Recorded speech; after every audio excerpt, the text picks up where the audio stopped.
2 साल में तखस्सुस किया हदीस का और फिक़ह का। फिर मैं मदीना यूनिवर्सिटी में गया हूँ और वहाँ काजी कोर्स किया है। फिर मैं जामिया अज़हर गया हूँ वहाँ।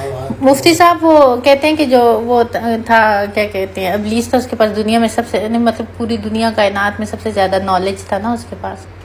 देखिए बात ये जामिया अज़हर इब्लीस के पास ना, जामिया अज़हर के बारे में मैं 2 बातें कह सकता हूँ। जामिया अज़हर नहीं, हाँ मैं कह रही हूँ कि इब्लीस जो था उसके पास सबसे ज्यादा नॉलेज था, आपको पता है। तो फिर भी बिगड़ गया था, कुरान कह रहा है, मैं तो नहीं कह रहा। राय रात से मतलब भटक गया था और बात ये है कि ये बात तो अल्लाह का अजाब आया था उस पे।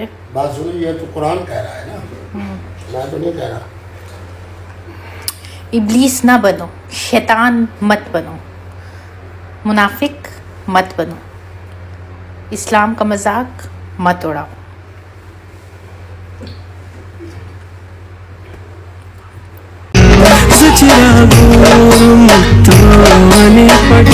तुझ पे है आया दिल, हो गई खराबी।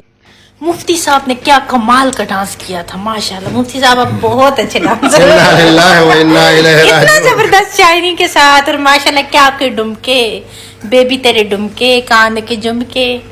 मैंने आज तक डांस नहीं किया मुफ्ती साहब, वो वाला आपने किया था ना, मेरा वो लिबास है ना वो मेरा जिस्म है। अभी चले मैं आपको लिबास से कर दी, सेम गला था, सेम शक्ल थी, सेम। वो शक्ल तो मेरी थी, वो तो मैंने माना है। तो नीचे से कौन था बंदर? नीचे से जो था